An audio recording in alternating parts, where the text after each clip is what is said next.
Exam oriented के official YouTube channel पर। आज हम डिस्कस करेंगे उत्तर प्रदेश स्पेशल के कुछ एमसीक्यू यानी कि कुछ महत्वपूर्ण प्रश्न जो आपके एग्जामिनेशन में कहीं ना कहीं पूछे गए हैं। देखिए, आपके क्लास में हमने 2 चैप्टर समाप्त कर दिया है। पहला चैप्टर है यूपी का परिचय, उत्तर प्रदेश का संक्षिप्त परिचय, और दूसरा है आरक्षित क्षेत्र। दूसरा क्या है? आरक्षित क्षेत्र। क्लियर बाबू? यह 2 चैप्टर हैं आपके, उत्तर प्रदेश का परिचय और दूसरा है आरक्षित क्षेत्र। इसमें टोटल मिला जुला के कम से कम 200 क्वेश्चन हम करेंगे। 200 क्वेश्चन हम इन दोनों चैप्टर का करेंगे। तो पहले शुरुआत करते हैं उत्तर प्रदेश से, फिर बाद में अगला जो हमारा टेस्ट होगा वह आरक्षित क्षेत्र का होगा। ठीक है, 2 चैप्टर कंप्लीट हो गए हैं। इन 2 चैप्टर को हम अपना कंप्लीट कर लेते हैं टेस्ट लगा करके हमसे क्वेश्चन बन रहा है कि नहीं बन रहा है। ठीक है, तो आइए समय को ना व्यर्थ करते हुए अपने टॉपिक पर चलते हैं। ध्यान से समझिए टॉपिक क्या है बाबू, समझते रहिएगा एक एक चीज एकदम अच्छी तरीके से। एक बार कंडीशन में देख लो क्या है इसका। ठीक है, चलो सबसे पहला क्वेश्चन आपके स्क्रीन पर डिस्प्ले होगा, यहाँ पे डिस्प्ले होगा। और सबसे पहला क्वेश्चन, व्याख्या सुनिएगा, बड़े ध्यान से सुनिएगा, आपको आसानी से समझ आएगा।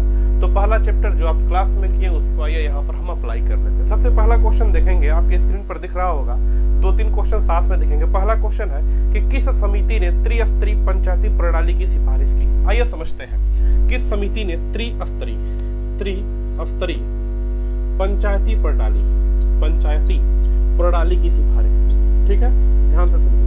त्रिस्तरीय पंचायती प्रणाली का मतलब क्या है कि जो भी हमारा पंचायत है या जो भी हमारा स्टेट है उसको कितने स्तर में बांटा जाए, उसको हर एक क्षेत्र को 3 स्तर में बांटा जाए। और 3 स्तर में बांटने के लिए सबसे पहले बात की, ध्यान से समझिए, 3 स्तर में बांटने के लिए सबसे पहले बात की बलवंत राय मेहता समिति ने। किसने की? बलवंत राय मेहता समिति ने। एकदम ध्यान से सुनते रहिएगा।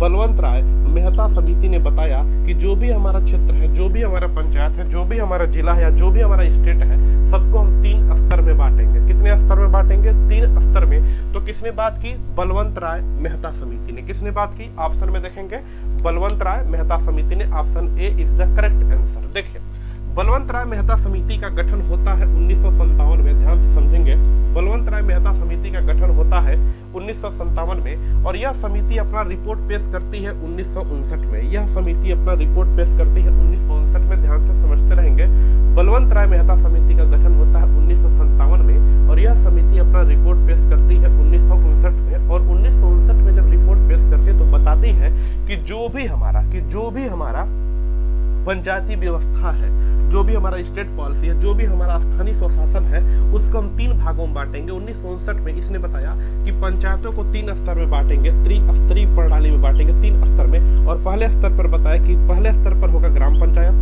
पहले स्तर पर होगा ग्राम पंचायत, दूसरे स्तर पर होगा बाबू, दूसरे स्तर पर होगा पंचायत समिति, दूसरे स्तर पर होगा पंचायत समिति, और तीसरे स्तर पर होगा जिला परिषद। यानी कि इसको टोटल कितने समूह में बांटा इन्होंने? 3 समूह में। कितने में बांटा? 3 ग्रुप में बांटा। त्रिस्तरीय पंचायत समिति, ग्राम पंचायत, दूसरा पंचायत समिति, और तीसरा क्या है भाई? जिला परिषद। यानी कि पंचायतों को 3 समूह में बांटने का काम किसने किया? बलवंत राय मेहता समिति ने। किसने किया? बलवंत राय मेहता समिति ने। इन्होंने ही बताया कि पंचायतों में महिलाओं का जो आरक्षण है, वह होगा आपका 1/3 यानी कि 33%। इन्होंने बताया कि पंचायतों में जो महिलाओं का आरक्षण है वह 33% होगा। कितना होगा? 33% होगा। किसने बताया? बलवंत राय मेहता समिति की रिपोर्ट में बताया गया कि जो भी महिलाओं का आरक्षण होगा वह कितना होगा बाबू? 1/3 या 33%। 1/3 या 33%। तो कई बार पूछा जा सकता है कि महिलाओं के आरक्षण की व्यवस्था कितना है उत्तर प्रदेश में, तो 1/3 यानी कि 33%। ठीक है, इसी के साथ साथ बलवंत राय मेहता समिति याद रखिएगा 1957 में, 1959 में त्रिस्तरीय पंचायती राज व्यवस्था का गठन किया गया। और इसमें 3 स्तर बताए गए, पहले स्तर पर ग्राम पंचायत, दूसरे स्तर पर पंचायत समिति, तीसरे स्तर पर जिला परिषद। ठीक है, यहीं पर और मैं कुछ लिखना चाहूँ तो लिख सकता हूँ। देखिए, यहीं पर कुछ और लिखना चाहूँ, एक बात आती है अशोक राय मेहता समिति का। ध्यान से समझिए, एक और बात आती है अशोक राय मेहता समिति। ध्यान से समझेंगे बाबू, अशोक राय मेहता समिति। अशोक राय मेहता समिति जो है, ध्यान से समझिए, अशोक राय मेहता समिति ने पंचायतों के 2 स्तर दिए। कितने स्तर दिए? 2 स्तर। तो अगर प्रश्न पूछे पंचायतों के 2 स्तर किसने दिए, तो अशोक राय मेहता समिति ने। किसने? अशोक राय मेहता समिति ने। और त्रिस्तरीय यानी कि पंचायतों के 3 स्तर किसने दिए, तो बलवंत राय मेहता समिति ने। किसने? बलवंत राय मेहता समिति ने। पंचायतों में महिलाओं का आरक्षण कितना है, तो 1/3 यानी कि 33%। 1/3 यानी कि 33%। अशोक राय मेहता समिति ने 2 स्तर दिए, बलवंत राय मेहता समिति ने त्रिस्तरीय दिए। कितने स्तर दिए? त्रिस्तरीय दिए। क्लियर है? बोलो हाँ कि ना। ठीक है। अगर यहाँ से प्रश्न पूछे कि सबसे पहले पंचायती प्रणाली कहाँ पर लागू की गई, बाबू एकदम ध्यान से एक चीजें सुनते रहिएगा। व्याख्या या तो क्वेश्चन आपको दिख रहा होगा, व्याख्या सुनते रहिए। सबसे पहले पंचायती प्रणाली लागू की गई, ध्यान से समझिए, 2 अक्टूबर 1959 को राजस्थान के नागौर जिले में। कहाँ पर? राजस्थान के नागौर जिले में लागू की गई। नागौर जिले में लागू की गई। राजस्थान के नागौर जिले में सबसे पहले 2 अक्टूबर 1959 को राजस्थान के नागौर जिले में पंचायती राज व्यवस्था अपनाई गई। पंचायती राज व्यवस्था अप्लाई की गई और इसमें बताया गया कि पंचायतों के जो भी पंचायत होगा, जो भी हमारा क्षेत्र होगा, उसके कितने स्तर होंगे? 3 स्तर होंगे। और ये 3 स्तर बताने वाले व्यक्ति कौन है? बलवंत राय मेहता समिति। बलवंत राय मेहता समिति ने पंचायतों को 3 स्तर दिए। तो हमारे ख्याल से जितना मैंने बोला है केवल आपका 5% याद होगा तो भी बहुत क्वेश्चन आप कर ले जाएंगे। ठीक है। नेक्स्ट क्वेश्चन देखिए। नेक्स्ट क्वेश्चन है, निम्नलिखित में किसका प्रत्यक्ष निर्वाचन होता है? आइए समझते हैं। इसका आंसर आप खुद कर लेंगे। निम्नलिखित में किसका प्रत्यक्ष निर्वाचन होता है? प्रत्यक्ष निर्वाचन का मतलब क्या होता है कि हम डायरेक्ट जाकर वोटिंग करें। और सबसे बढ़िया बात है कि यह चैप्टर हम लोग वोटिंग के समय पढ़ रहे हैं। यह जो हमारा टॉपिक है ये हम वोटिंग के समय पढ़ रहे हैं, तो बहुत सारी चीजें हमें आराम से पता चल जाएंगी। पूछा है क्वेश्चन कि किसका निर्वाचन प्रत्यक्ष रूप से, मतलब जनता जाती है और डायरेक्ट वोटिंग कर देती है, उसका प्रत्यक्ष निर्वाचन। ठीक है, समझिए। प्रत्यक्ष निर्वाचन मतलब जनता डायरेक्ट करे। प्रत्यक्ष क्या लिखे? प्रत्यक्ष निर्वाचन, डायरेक्ट वोटिंग। जरा बताइए किसका चुनाव हो रहा है? विधायकी का। तो विधायक का होता है? बिल्कुल होता है। सांसद का होता है? अरे सर बिल्कुल होता है। प्रधान का होता है? बिल्कुल होता है। पीडीसी का होता है? बिल्कुल होता है। जिला, देखिए जिला पंचायत सदस्य, जिला पंचायत सदस्य का निर्वाचन डायरेक्ट हम ही लोग करते हैं। बिल्कुल बताइए। एक बात देखिए, जिला पंचायत सदस्य का हम लोग नियुक्ति करते हैं, जिला पंचायत सदस्य का हम लोग वोटिंग करते हैं, लेकिन जिला पंचायत अध्यक्ष का नहीं करते हैं। ध्यान से समझिए, जिला पंचायत अध्यक्ष का हम लोग वोटिंग नहीं करते, जिला पंचायत सदस्य का करते हैं। और जिला का जो अध्यक्ष होगा उसकी वोटिंग यह लोग करते हैं। उसकी वोटिंग जिला पंचायत सदस्य के लोग जाकर जिला अध्यक्ष की वोटिंग करते हैं। जिला अध्यक्ष की वोटिंग जिला पंचायत सदस्य के लोग करते हैं। क्लियर? ध्यान से समझते रहिएगा। तो विधायक हो गए, सांसद हो गए, प्रधान हो गए, बीडीसी हो गए, जिला पंचायत सदस्य की वोटिंग हम लोग करते हैं, अध्यक्ष की नहीं करते हैं। इसी प्रधान को कहीं कहीं सरपंच कहा जाता है, इसी प्रधान को कहीं कहीं सरपंच कहा जाता है, कहीं कहीं पर पंच कहा जाता है। तो इन सब की वोटिंग हम करते हैं। इन सब की वोटिंग हम क्या करते हैं? डायरेक्ट रूप से जाकर हम करते हैं। डायरेक्ट रूप से जाकर हम इनकी वोटिंग करते हैं। बोलिए हाँ कि ना। इनकी वोटिंग हम करते हैं। ठीक है। तो हमसे प्रश्न पूछा है, यहीं पर पूछ दे कि प्रधान बनने हेतु आयु, याद रखिएगा उत्तर प्रदेश वाले भाई, प्रधान बनने हेतु जो आयु होती है वो टोटल होती है, प्रधानी लड़ने हेतु आयु 21 वर्ष होती है। कितनी होती है बाबू? 21 वर्ष। तो प्रधानी के लिए आयु कितनी चाहिए? 21 वर्ष। वोटिंग करने के लिए आयु चाहिए 28 वर्ष। प्रधान बनने के लिए 21 वर्ष और वोटिंग करने के लिए 18 वर्ष। 18 वर्ष। ठीक है। तो बेटा ध्यान से समझिए, पूरी की पूरी बातें हमने बता दिया। आइए अब क्वेश्चन देख लेते हैं। क्वेश्चन है कि निम्नलिखित में से किसका निर्वाचन प्रत्यक्ष होता है? तो प्रधान का, इनका तो होता है सर बिल्कुल। क्षेत्र प्रमुख, क्षेत्र प्रमुख मतलब ब्लॉक प्रमुख, ध्यान से समझिए। क्षेत्र प्रमुख मतलब ब्लॉक प्रमुख। ब्लॉक प्रमुख की वोटिंग हम लोग नहीं करते। बीडीसी जो जीता होता है वह ब्लॉक प्रमुख का वोटिंग करता है। तो दूसरा तो गलत हो जाएगा। जिला पंचायत अध्यक्ष नहीं भैया, जिला पंचायत सदस्य की वोटिंग हम लोग करते हैं, जिला पंचायत अध्यक्ष की वोटिंग नहीं करते हैं।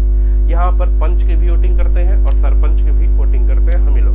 तो आइए देख लेते हैं क्या है। प्रधान की वोटिंग करते हैं, बिल्कुल करते हैं। सरपंच की वोटिंग करते हैं, बिल्कुल करते हैं। आपको दिख रहा होगा। पंच की वोटिंग करते हैं, बिल्कुल करते हैं। यानी कि 1, 4 और 5, 1, 4 और 5 की वोटिंग हम लोग करते हैं। Option C is the correct answer. 1, 4, 5 की वोटिंग करते हैं। Option C is the correct answer. तो दूसरे का क्या हो जाएगा? Option C. दूसरे का क्या हो जाएगा? ऑप्शन सी। क्लियर? नेक्स्ट बढ़ते हैं आगे। देखिए नेक्स्ट है, निम्न में नगर निगम नहीं है। आइए समझते हैं। निम्न में नगर निगम नहीं है। ठीक है, निम्न में नगर निगम नहीं है। तो बात करते हैं किसकी, तीसरा क्वेश्चन है नगर निगम की। किसकी बात करते हैं बाबू, नगर निगम की। उत्तर प्रदेश में नगर निगम, यूपी में नगर निगम की संख्या है टोटल 17। उत्तर प्रदेश में नगर निगम की संख्या टोटल कितनी है, 17। कोई पूछे उत्तर प्रदेश में नगर निगम की संख्या टोटल कितनी है, 17। और सबसे 17वां सबसे नवीनतम नगर निगम है शाहजहांपुर। सबसे नवीनतम 17वां जो नगर निगम है उसका नाम क्या है, शाहजहांपुर। क्या नाम है, शाहजहांपुर। 17वां नगर निगम कौन सा है, शाहजहांपुर। और इस चीज को आप विशेष रूप से याद रखेंगे, सबसे नवीनतम 17वां नगर निगम कौन सा है, शाहजहांपुर। कौन सा है बाबू, शाहजहांपुर। इसके ऑप्शन में देखिए अलीगढ़ नगर निगम है, बिल्कुल है। मुरादाबाद, यह भी नगर निगम, याद रखिएगा। अलीगढ़, गोरखपुर, मुरादाबाद।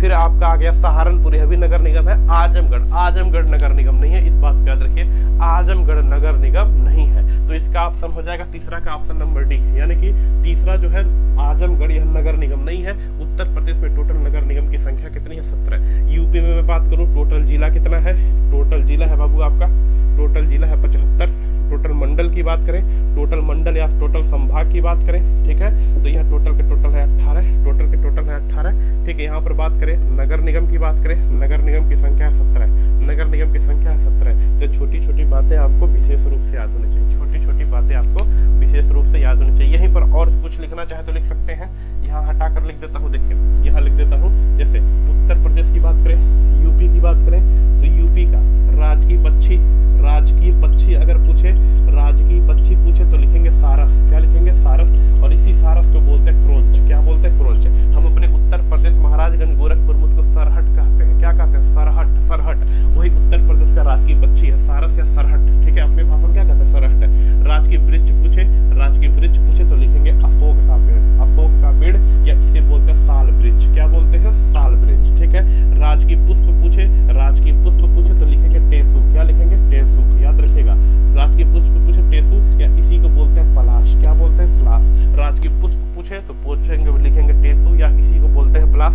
2011 में इसको मान्यता मिली थी, 4 जनवरी 2011 को स्वीकार किया गया। 4 जनवरी 2011 को राजकीय पुष्प स्वीकार किया गया, क्या, पलाश। और क्या लिखना चाहे, अच्छा 4 जनवरी से पहले क्या था, तो 4 जनवरी से पहले यूपी का राजकीय चिन्ह था, राजकीय पुष्प था ब्रह्म कलश। क्या था, ब्रह्म कलश।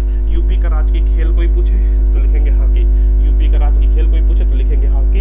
यूपी की राजकीय भाषा कोई पूछे, राजकीय भाषा तो 2 भाषा है, एक 1947 में मान्यता मिली थी, एक 1989 में मान्यता मिली थी। 1947 में उर्दू, 1947 में हिंदी को मान्यता मिली थी, और 1989 में उर्दू को मान्यता मिली थी। तो छोटे छोटे फैक्ट उत्तर प्रदेश से आपको विशेष रूप से याद रखना है, छोटे छोटे फैक्ट उत्तर प्रदेश से विशेष रूप से आपको याद रखना है। क्लियर। चले नेक्स्ट क्वेश्चन देखें।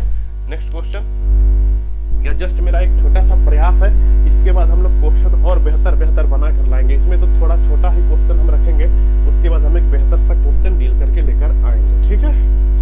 चले नेक्स्ट देखें, क्वेश्चन फटाफट करते हैं, समय को ना व्यर्थ करें, क्वेश्चन को फटाफट करें, देखते हैं कितना क्वेश्चन हम लोग सॉल्व आउट कर रहे हैं। तो देखिए क्वेश्चन क्या है, क्वेश्चन है उत्तरांचल गठन के बाद उत्तर प्रदेश में कितने विधानसभा क्षेत्र बचे हैं। लो भाई बहुत खतरनाक, ठीक है। उत्तरांचल समझिए, यूपी की बात करें, यूपी की पहले समझ लीजिए, ठीक है। यूपी की बात करें बाबू, देखिए उत्तर प्रदेश से 9 नवंबर सन 2000 को, 9 नवंबर सन 2000 को एक नया राज्य बना जिसका नाम था उत्तरांचल। क्या नाम था, उत्तरांचल। ध्यान से समझिए, पूरा लिख देते हैं पहले पूरा मैटर को। देखिए उत्तर प्रदेश का उत्तरी छोर जो पहाड़ी था, पूरा पूरा पहाड़ी था, उत्तर प्रदेश के कुछ ऊपर के भाग को 13 राज्यों, 13 जिलों को, उत्तर प्रदेश के 13 जिलों को काटकर, उत्तर प्रदेश के 13 पहाड़ी जिलों को काटकर 9 नवंबर सन 2000 को, 9 नवंबर सन 2000 को एक नया राज्य बना दिया गया, और इस नया राज्य का नाम रखा गया उत्तरांचल। क्या नाम रखा गया, उत्तरांचल। इसी उत्तरांचल का नाम आगे चलकर परिवर्तित करके कर दिया गया उत्तराखंड। क्या कर दिया गया बाबू, उत्तराखंड। समझिए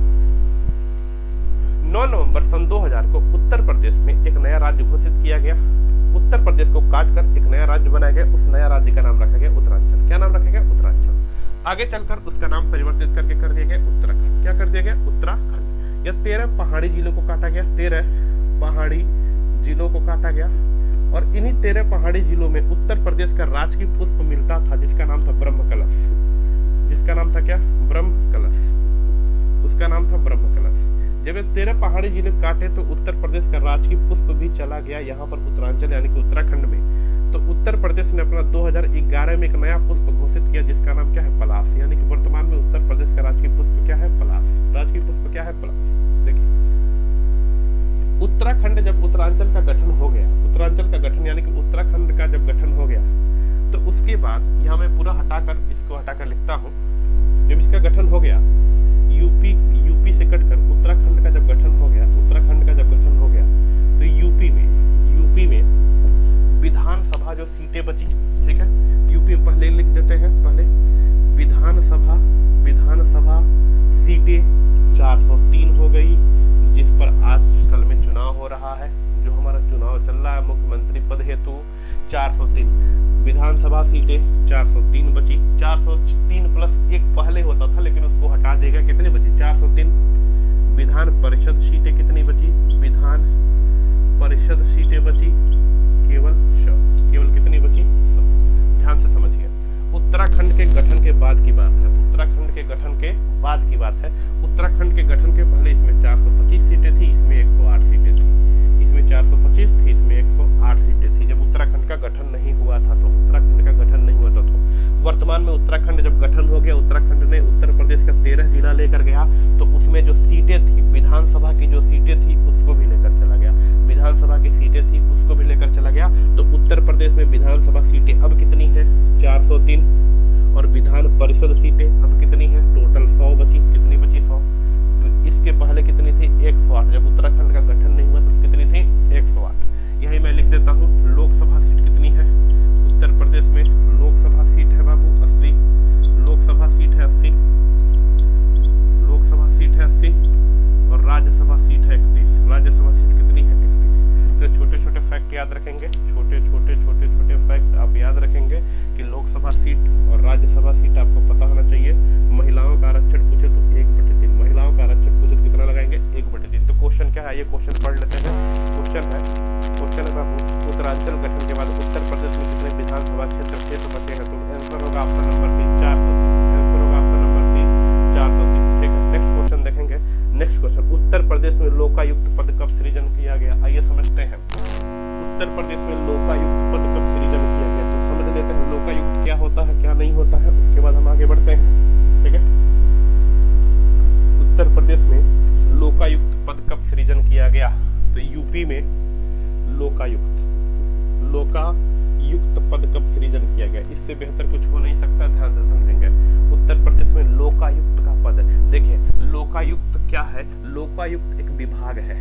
लोकायुक्त क्या है? एक विभाग है। आप समझिए, लोकायुक्त एक विभाग है और इस विभाग का काम होता है, जो भी अपर बॉडी होती है, जो भी हमारे राज्य में बड़े बड़े विभाग होते हैं, राज्य में मुख्यमंत्री होते हैं, राज्य के जो भी मंत्री होते हैं उनके ऊपर जांच करना, उनके भ्रष्टाचार पर लगाम लगाना, उनको अच्छी तरीके से देख रेख करना कि वो सही काम कर रहे हैं कि नहीं काम कर रहे हैं। वो कौन सा विभाग करता है? लोकायुक्त विभाग। कौन सा करता है? लोकायुक्त विभाग। कौन सा विभाग करता है बाबू? लोकायुक्त विभाग यह काम करता है, यह काम करता है। बात करते हैं उत्तर प्रदेश में लोकायुक्त। ध्यान से समझिए, उत्तर प्रदेश में, क्योंकि मुझे उधर नहीं बढ़ना है, इधर पढ़ेंगे तो इधर हमारा डिस्प्ले का क्वेश्चन खराब हो जाएगा, मैं इधर ही लिख रहा हूँ। ठीक है, उत्तर प्रदेश में जो लोकायुक्त पद आया, उत्तर प्रदेश में लोकायुक्त पद आया 1975 को। ध्यान से समझिए, उत्तर प्रदेश में लोकायुक्त पद आया 1975 को। उत्तर प्रदेश में लोकायुक्त पद आया 1975 को। बाबू ध्यान से समझते रहिए, उत्तर प्रदेश में लोकायुक्त पद आया 1975 को और उत्तर प्रदेश में पहले लोकायुक्त की नियुक्ति हुई 77 में। कब हुई? 77 में। तो लोकायुक्त का पद पूछे तो आया 1975 में और लोकायुक्त की पहले लोकायुक्त की नियुक्ति हुई 1977 में। नियुक्ति हुई 1977 में। ध्यान से बेटा समझते रहिएगा कि पहले लोकायुक्त का पद पूछे तो 1975 और पहले लोकायुक्त की नियुक्ति 1977। तो लोकायुक्त का पद आया 1975 में, पहले लोकायुक्त की नियुक्ति हुई 1977 में। और इस लोकायुक्त का जो कार्यकाल होता है, मतलब कितने टाइम पीरियड तक रहते हैं, यह होता है 8 वर्ष। कितना होता है? 8 वर्ष। इनकी नियुक्ति राज्यपाल करते हैं, कार्यकाल होता है इनका 8 वर्ष होता है। किनका कितना होता है? 8 वर्ष। 1975 में पद आया बेटा, 1975 में पद आया। 1977 में पहले लोकायुक्त की नियुक्ति हुई और उत्तर प्रदेश के पहले लोकायुक्त अध्यक्ष बने। उत्तर प्रदेश के पहले लोकायुक्त अध्यक्ष बने विशंभर दयाल। कौन बने? विशंभर दयाल। उत्तर प्रदेश के पहले लोकायुक्त अध्यक्ष बने विशंभर दयाल, याद रखिएगा। और वर्तमान में लोकायुक्त अध्यक्ष है संजय मिश्र। वर्तमान में लोकायुक्त अध्यक्ष है संजय मिश्र। तो पहले लोकायुक्त अध्यक्ष विशंबर दयाल, वर्तमान में कौन है? संजय मिश्र। आइए क्वेश्चन करते हैं, क्वेश्चन आपका क्लियर हो जाएगा। उत्तर प्रदेश में लोकायुक्त पद कब सृजन किया गया? पद पूछा है तो 1977। कब नियुक्ति हुई? पद पूछा है तो 1975। Option A is the correct answer. पद पूछे तो 1975, option A is the correct answer. अगर पूछता कि नियुक्ति कब हुई तो आंसर लगाते 1977। क्या आंसर लगाते? 1977। ठीक है, नेक्स्ट क्वेश्चन है राज्य, नेक्स्ट क्वेश्चन है, ध्यान से समझेंगे। उत्तर प्रदेश का राजकीय पुष्प है। नेक्स्ट क्वेश्चन बहुत शानदार सा क्वेश्चन है। उत्तर प्रदेश का राजकीय पुष्प है, तो आपका आंसर अभी मैंने बताया है, उत्तर प्रदेश का राजकीय पुष्प है। ऑप्शन ए दिया टेसू, ऑप्शन बी दिया है गुलाब, ऑप्शन सी दिया है नीलकमल, ऑप्शन डी दिया है चंपा। तो भैया आप उत्तर प्रदेश का राजकीय पुष्प क्या है? तो टेसू है, और इसी टेसू को हम बोलते हैं पलाश, इसी टेसू को बोलते हैं पलाश। 4 जनवरी सन 2011 को राजकीय पुष्प की मान्यता मिली थी। इसके पहले राजकीय पुष्प हमारा क्या था? ब्रह्म कलश था। क्या था? ब्रह्म कलश था। नेक्स्ट क्वेश्चन देखेंगे राज्य, नेक्स्ट क्वेश्चन देखेंगे बाबू। नेक्स्ट क्वेश्चन है, नेक्स्ट क्वेश्चन यहाँ पर समझ लीजिए। देखिए अभी मैं टोटल का टोटल कंप्लीटली क्वेश्चन नहीं लेकर आऊँ, थोड़ा सा क्वेश्चन सेट करने में टाइम लगेगा, टाइम थोड़ा सा ज्यादा लगेगा, इस वजह से कुछ सिलेक्टेड ही क्वेश्चन लेकर आया हूँ। थोड़ा थोड़ा सा आप समझिए, ये टेस्ट पहला है, पहला टेस्ट है आपका, और इस पहले टेस्ट को आप समझेंगे कि कैसा टेस्ट हो रहा है, कैसा नहीं हो रहा है। आप लोग कमेंट बॉक्स में आंसर करके बताएंगे कि हाँ क्या हमें यह चीजें समझ आ रही है कि नहीं समझ आ रही है। इस क्वेश्चन के साथ पूरा का पूरा व्याख्या करने का भी प्रयास कर रहा हूँ कि व्याख्या एकदम बेहतर ढंग से हो, चीजें आपको समझ आती है। ठीक है, नेक्स्ट क्वेश्चन देखिए, क्वेश्चन है, ध्यान से सुनेंगे। देखिए क्वेश्चन, उत्तराखंड गठन से पूर्व राज्य विधान परिषद में सदस्यों की संख्या कितनी थी? तो इसको तो लगा ही लेंगे। उत्तराखंड गठन से पहले बोला है और विधान परिषद बोला, तो उत्तराखंड गठन से पहले उत्तर प्रदेश में टोटल 108 थे। उत्तराखंड गठन से पहले उत्तर प्रदेश में टोटल 108 थे। अब कितने बचे हैं? 100। अब कितने बचे हैं? 100। तो लगा लेंगे, आंसर होगा, क्वेश्चन है उत्तराखंड गठन से पूर्व राज्य विधान परिषद में सदस्यों की संख्या कितनी थी? 108। कितनी थी? 108। और गठन के बाद कितनी हो गई है? 100। कितनी हो गई है? 100। Very nice. नेक्स्ट है, राज्य के पंचायती राज संस्थाओं में महिलाओं के लिए आरक्षण। इसका आंसर तो आप खुद बताएंगे। राज्य के पंचायती राज में महिलाओं के लिए आरक्षण कितना है? 1/3। कितना है बाबू? 1/3। तो option number C is the correct answer. कुल स्थान का 1/3 महिलाओं के लिए आरक्षण है। कुल स्थान का 1/3 महिलाओं के लिए आरक्षण। नेक्स्ट क्वेश्चन देखिए, नेक्स्ट क्वेश्चन देखिए, नेक्स्ट क्वेश्चन, उत्तर प्रदेश में किसी नगर का मेयर होता है। उत्तर प्रदेश में किसी नगर का मेयर होता है। मेयर समझिए, मेयर की बात करें तो जैसे गांव का जो प्रधान होता है, समझे, गांव का जो प्रधान होता है उसी तरीके से किसी नगर का मेयर होता है। जैसे गांव का जो प्रधान होता है, गांव का जो प्रधान होता है, सेम उसी प्रकार से नगर का मेयर होता है। गांव का जो प्रधान होता है सेम उसी प्रकार से नगर का मेयर होता है। ठीक है, तो गांव के प्रधान का हला भला होता है, भावता होता है, गांव का पहला नागरिक होता है, तो मेयर क्या होगा? नगर का पहला नागरिक। यही प्रश्न होता है, समझिए। अच्छा एक बात समझिए, जो ऑनलाइन देख रहे हैं भाभी, जो ऑनलाइन देख रहे हैं बाबू, उसमें समस्या क्या है कि जो नगर है ना, इस नगर को जो शहर है, शहर का मतलब होता है नगर। शहर हमारे आम बोलचाल की भाषा का शब्द है, शहर जो है हमारे आम बोलचाल भाषा का शब्द है, और इसी शहर को हम पॉलिटी के लैंग्वेज में क्या बोलते हैं? नगर। क्या बोलते हैं? नगर। तो नगर में क्या होता है? मेयर होता है। तो ऑप्शन देख लीजिए क्या है इसका। क्वेश्चन है कि उत्तर प्रदेश में किसी नगर का मेयर होता है, नगर का प्रथम नागरिक होता है, बिल्कुल सही है। नगर का प्रथम नागरिक होता है सर, बिल्कुल सही है। दूसरा क्या है भाई? दूसरा है इसका, पढ़ेंगे, नगर निगम का पदेन सदस्य होता है, बिल्कुल, नगर निगम का पदेन सदस्य होता है, यह भी बिल्कुल सही है। कार्यकारी समिति का पदेन सभापति, कार्यकारी समिति का एक मेंबर होता है, एक सभापति के रूप में होता है, यह भी बिल्कुल सही है। क्वेश्चन है, कार्यपालिका मशीनरी का पूर्ण नियंत्रण, यानी कि जो भी शहर में काम होते हैं, जो भी ऑफिशियल काम होते हैं, जो भी सरकारी काम होते हैं, क्या वो मेयर कराता है? नहीं भैया, वो विभाग कराता है, राज्य सरकार का विभाग कराता है। चौथा गलत है, पहला दूसरा तीसरा सही है। पहला दूसरा तीसरा जिस ऑप्शन में हो, किसमें है? पहला दूसरा तीसरा, 1 मिनट, ठीक है, पहला दूसरा तीसरा बाबू आपका सही है। किस ऑप्शन में? Option number B is the correct answer. Option number B is the correct answer. Next question है, उत्तर प्रदेश का राजकीय पक्षी है, भैया दिख रहा है बोर्ड पे, है ना?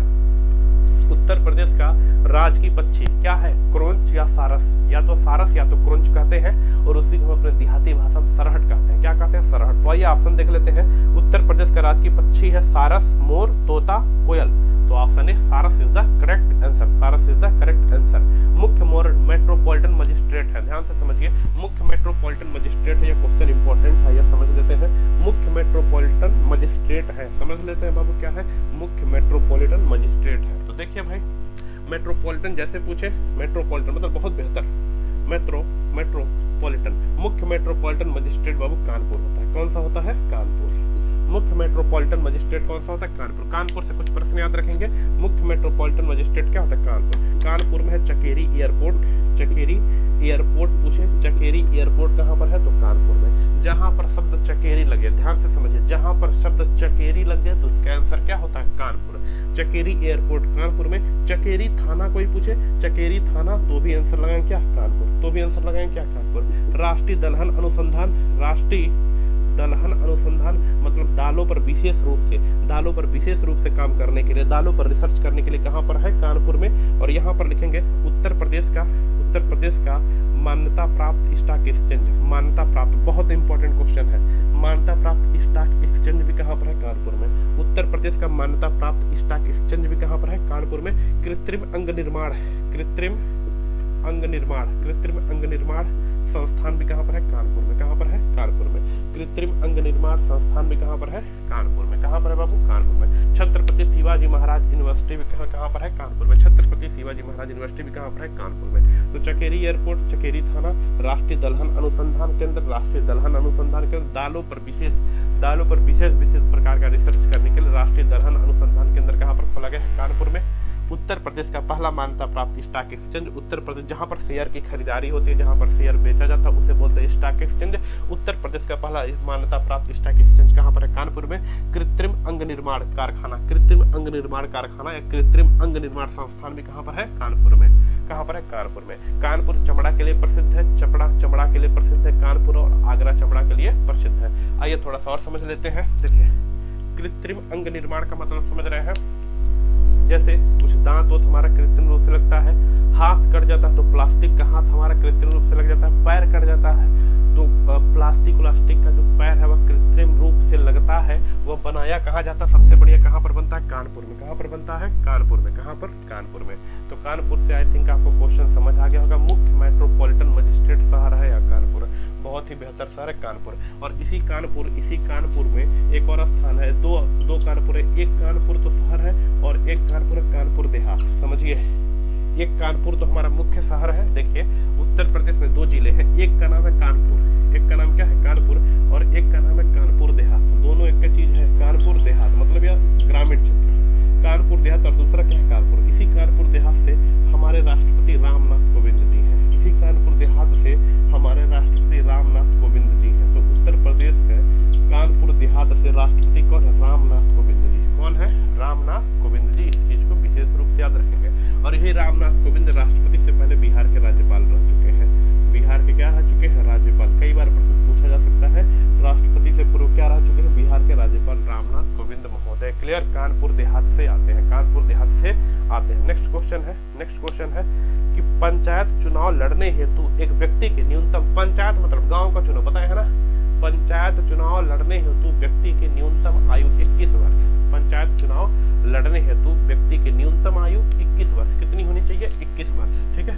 पंचायत चुनाव लड़ने हेतु व्यक्ति की न्यूनतम आयु कितनी होनी चाहिए? 21 वर्ष। ठीक है। वोटिंग करने के लिए न्यूनतम आयु कितनी होनी चाहिए? 18 वर्ष। कितनी होनी चाहिए? 18 वर्ष। प्रधान चुनाव लड़ने हेतु, ग्राम पंचायती मतलब उसमें प्रधान और विधानसभा जाता है। ठीक है। अगर डायरेक्ट पूछे कि प्रधानी चुनाव लड़ने हेतु, प्रधान या बिहार में इसी को मुखिया कहा जाता है, सरपंच कहा जाता है। मुखिया चुनाव लड़ने हेतु जो आयु है कितनी होनी चाहिए? 21 वर्ष। कितनी होनी चाहिए? 21 वर्ष। पंच पूछे, पंच की भी आयु कितनी होनी चाहिए? 21 वर्ष। और पंच की संख्या 7 से 17 होती है। पूछा जाए कि पंच में कितने लोग आते हैं? पंच में आपको मन में आता होगा पंच मतलब 5 नहीं भैया, पंच में 7 से 17 लोग आते हैं। पंच ग्रुप होता है जो गांव के छोटे स्तर पर थोड़ा बहुत फैसला सुना था, जैसे गांव के कोनो लड़की कोनो साथे भाग गया, गांव के कोनो भैंस कोनो के खेत पूरा चर लिया, गांव के कोनो भैंस कोनो सांड और दौड़ा के मार दिया, तो उसमें पंच लोग बैठकर एक फैसला सुनाते हैं। पंच लोग देखे होंगे गांव में, जैसे पंचायत होता है, तो पंच में 7 से 17 लोग होते हैं। पंच में कितने लोग होते हैं? 7 से 17 लोग होते हैं पंच में। ठीक है। नेक्स्ट देखें, नेक्स्ट क्वेश्चन। अभी देखिए क्या है कि एक छोटा सा प्रयास है बाबू, छोटा सा बस एक प्रयास किए हैं कि हाँ चीजें आपको समझ आ रही है कि नहीं आ रही है। ठीक है। छोटा सा एक प्रयास है कि इस टेस्ट में कि चीजें आपको समझ आ रही है कि नहीं आ रही है। फिर इसके बाद एक बहुत बेहतर लेवल का टेस्ट होगा, अच्छे लेवल का टेस्ट होगा, जिसमें बहुत सारे क्वेश्चन। ठीक है। क्वेश्चन करेंगे, खत्म करेंगे, फटाफट आंसर क्वेश्चन करेंगे, ठीक है। आप अगर क्लास की हैं तो आपको बहुत अच्छी तरीके से समझ आया होगा, ठीक है। नेक्स्ट क्वेश्चन देखिए, नेक्स्ट क्वेश्चन है, नेक्स्ट देखिए, 17वीं विधानसभा चुनाव में महिलाएं निर्वाचित हुई। नेक्स्ट क्वेश्चन है, राज्य की 17वीं, देखिए अभी जो विधानसभा का चुनाव, देखिए समझिए, अभी जो चुनाव चल रहा है वो विधानसभा का चुनाव है। कैसा चुनाव है? विधानसभा का चुनाव है। यूपी विधानसभा का चुनाव है। 403 सीटों पर चुनाव होता है। कितने पर? 403 सीटों पर चुनाव होता है। और इसी से जो चुनते हैं, यहीं पर जो चुना जाता है उन्हें बोलते हैं विधायक। क्या बोलते हैं? विधायक। और यही विधायक विधानसभा में, विधानसभा लखनऊ में जाकर बैठेंगे, विधानसभा लखनऊ में जाकर बैठेंगे, ठीक है। तो हमारा यह जो अभी जो चुनाव है वह 18वीं विधानसभा का है। 18वीं विधानसभा का चुनाव है। इससे पहले 17वीं विधानसभा का चुनाव हुआ था। 17वीं विधानसभा का चुनाव हुआ था और 17वीं विधानसभा चुनाव में योगी जी सीएम बने थे। योगी जी क्या बने थे? योगी जी सीएम बने थे। योगी जी सीएम यानी कि उत्तर प्रदेश के मुख्यमंत्री बने थे 17वीं विधानसभा चुनाव में। 17वीं विधानसभा चुनाव में उत्तर प्रदेश के मुख्यमंत्री बने थे योगी जी। योगी जी जो है बाबू, यह 17वीं विधानसभा मतलब 2017 में कार्यकाल के रूप में उत्तर प्रदेश के 32वें मुख्यमंत्री थे, उत्तर प्रदेश के 32वें सीएम थे और व्यक्ति के रूप में उत्तर प्रदेश के 21वें सीएम थे, ठीक है। कार्यकाल के रूप में 32वें सीएम और व्यक्ति के रूप में 21 नंबर के सीएम, 21 नंबर के सीएम। इस 17वीं विधानसभा में टोटल के टोटल 42 महिलाओं ने चुनाव जीता था। 17वीं विधानसभा में टोटल 403 सीटें होती हैं। इस 403 सीटों में 42 महिलाओं ने चुनाव जीता था। 42 महिला, क्योंकि महिला भी तो उठती है चुनाव में, 42 महिलाओं ने चुनाव जीता था। और इस 42 महिलाओं में से 36 की 36 महिलाएं बीजेपी की थी, भारतीय जनता पार्टी। 36 की 36 महिलाएं किसकी थी? बीजेपी, भारतीय जनता पार्टी की थी। बीजेपी, भारतीय जनता पार्टी की थी 36 की 36 महिलाएं। क्लियर? टोटल के टोटल 42 महिलाएं और इस 42 में से 36 महिलाएं केवल भारतीय जनता पार्टी की थी। किसकी थी? भारतीय भारतीय जनता पार्टी की 36 महिलाएं। टोटल कितनी महिलाएं विजयी हुई थी? टोटल 42 महिलाएं, 36 महिलाएं भारतीय जनता पार्टी की थी। सीएम बने थे कौन? मुख्यमंत्री कौन? योगी आदित्यनाथ जी। वर्तमान में जो चुनाव है वो 18वीं विधानसभा का है। उसका डेटा हम बाद में करा देंगे जब नया क्वेश्चन आएगा, तो उसका डेटा हम बाद में करा देंगे जब नया क्वेश्चन आएगा तो। क्लियर? क्लियर, वेरी नाइस, ठीक है। चलिए आगे देखते हैं। नेक्स्ट क्वेश्चन है, समझिए। नेक्स्ट क्वेश्चन आपका है, उत्तर प्रदेश के राजकीय चिन्ह में नहीं है। नेक्स्ट क्वेश्चन है, उत्तर प्रदेश के राजकीय चिन्ह में नहीं है। आइए समझ लेते हैं उत्तर प्रदेश का राजकीय चिन्ह क्या है। पहले उत्तर प्रदेश का राजकीय चिन्ह क्या है, पहले इसको समझ लीजिए। देखिए उत्तर प्रदेश का राजकीय चिन्ह इस प्रकार से, आप प्राइमरी स्कूल के बच्चों के बैग पर इस प्रकार से एक देखे होंगे, एक प्रकार से इसमें आपको दिखेगा, यहाँ पर दो नदियां होती हैं, ऐसे यह दो नदियां होती हैं, यह दो नदियां आपस में मिली होती हैं। यहाँ पर तीर धनुष, ऐसे तीर धनुष होता है, ऐसे तीर धनुष होता है, ठीक है। यहाँ पर दो मछली होती है, यहाँ पर दो मछली होती है, आपने देखा होगा। यह उत्तर प्रदेश का राजकीय चिन्ह है, यूपी का चिन्ह है। यूपी का क्या है? चिन्ह है, राजकीय चिन्ह है। और इस चिन्ह को मान्यता मिली थी सन 1938 में। इस चिन्ह को मान्यता मिली थी सन 1938 में। इस चिन्ह को मान्यता मिली थी 1938 में। पूछे क्या क्या है, तो यह दो वृत्त होता है, बड़ा बड़ा दो वृत्त होता है, पास पास दो नदियां होती हैं, गंगा यमुना दो नदियां होती हैं। यह देख रहे हैं, तीर है, धनुष है, तीर है, धनुष है, दो मछलियां होती हैं। तो पूछा क्या है हमारे प्रश्न में कि उत्तर प्रदेश के राजकीय चिन्ह में क्या नहीं है? उत्तर प्रदेश के राजकीय चिन्ह में नहीं है। तो भाई मछलियां हैं, बिल्कुल है। धनुष है, बिल्कुल है। तीर है, बिल्कुल है। इसमें कहीं आपको मोर दिख रहा है? इसमें कहीं मोर आपको दिख रहा नहीं, तो ऑप्शन में इसमें मोर नहीं होता है, मोर नहीं होता। इस चीज को बड़ी अच्छी तरीके से ध्यान से समझेंगे। इस चीज में मोर नहीं होता है, बड़ी अच्छी तरीके से ध्यान से समझेंगे, ठीक है। अब जरा सुनिए, इंपॉर्टेंट सुनिए, जरा सुनिए, देखिए। 27 जनवरी 2020 में यूपीपी का जब पेपर हुआ फर्स्ट शिफ्ट में, 27 जनवरी 2020 में यूपीपी का जब पेपर हुआ फर्स्ट शिफ्ट का, उसमें क्वेश्चन आया। क्वेश्चन क्या था कि जो पुलिस जो होते हैं, उत्तर प्रदेश पुलिस जो होते हैं, उनके टोपी पर कितनी मछलियां होती हैं? Important question. Uttar Pradesh police जो होते हैं उनकी टोपी जो लगाते हैं, टोपी लगाते हैं, उनकी टोपी पर मछलियों की संख्या कितनी होती है? तो उत्तर प्रदेश पुलिस जो टोपी लगाते हैं, उस जो टोपी होता है वह टोपी उत्तर प्रदेश का चिन्ह होता है। उत्तर आप बढ़िया से डाउनलोड करके देखिएगा कि उत्तर प्रदेश का जो यह जो टोपी होता है यह उत्तर प्रदेश का चिन्ह होता है। आपको दिखेगा भी यह उत्तर प्रदेश का चिन्ह होता है। और उत्तर प्रदेश के चिन्ह में स्वाभाविक बात है यह गंगा यमुना होती है, यहाँ एक मछली, यहाँ एक मछली। तो उत्तर प्रदेश पुलिस का जो टोपी होता है उसमें भी मछलियों की संख्या कितनी होती है? 2। कितनी मछली की संख्या होती है? 2। इस चीज को बड़ी विशेष रूप से समझेंगे।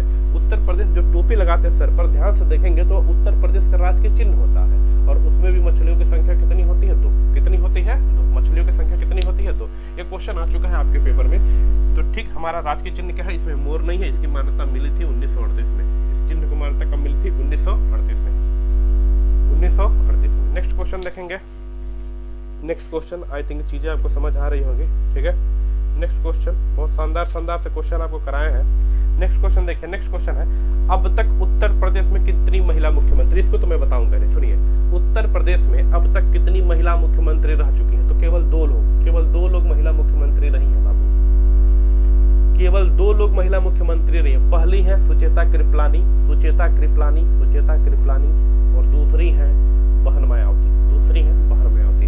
अब तक केवल 2 लोग उत्तर प्रदेश की महिला मुख्यमंत्री रह चुकी है। पहली है सुचेता कृपलानी, दूसरी है बहन मायावती, दूसरी है बहन मायावती। आई थिंक आपको समझ आ रहा होगा, ठीक है। बहन मायावती उत्तर प्रदेश में सबसे ज्यादा 4 बार मुख्यमंत्री बनी। कितनी बनी है? सबसे ज्यादा 4 बार उत्तर प्रदेश की मुख्यमंत्री बनी है। कौन? मायावती जी। कौन बनी है? मायावती जी। आई थिंक यह सेक्शन आपका क्लियर हो गया होगा। नेक्स्ट क्वेश्चन पर बढ़ते हैं। नेक्स्ट क्वेश्चन है, गौतम बुद्ध नगर जिले का मुख्यालय, यह तो आपको पता है, गौतम बुद्ध नगर जिले का मुख्यालय है नोएडा में। कहाँ पर है? नोएडा में। गौतम बुद्ध नगर से कुछ भी क्वेश्चन आए, या तो ओखला आंसर लगाना होता है या तो नोएडा आंसर लगाना होता है। तो गौतम बुद्ध जिले का मुख्यालय कहाँ पर है? नोएडा में। कहाँ पर? नोएडा में। यह बात आपको पता है। उत्तर प्रदेश के कौन मुख्यमंत्री? नेक्स्ट क्वेश्चन देखिए, स्क्रीन पर दिख रहा होगा। निम्नलिखित में से उत्तर प्रदेश के कौन मुख्यमंत्री नहीं रहे हैं? गोविंद बल्लभ पंत ये उत्तर प्रदेश के पहले मुख्यमंत्री थे, याद रखिएगा। गोविंद बल्लभ पंत उत्तर प्रदेश के पहले मुख्यमंत्री रहे हैं। टीएन सिंह यह भी उत्तर प्रदेश के मुख्यमंत्री रहे हैं। राम नरेश यादव यह भी उत्तर प्रदेश के मुख्यमंत्री रहे हैं। नित्यानंद स्वामी यह उत्तर प्रदेश के नहीं, यह नित्यानंद स्वामी उत्तर प्रदेश के मुख्यमंत्री नहीं है।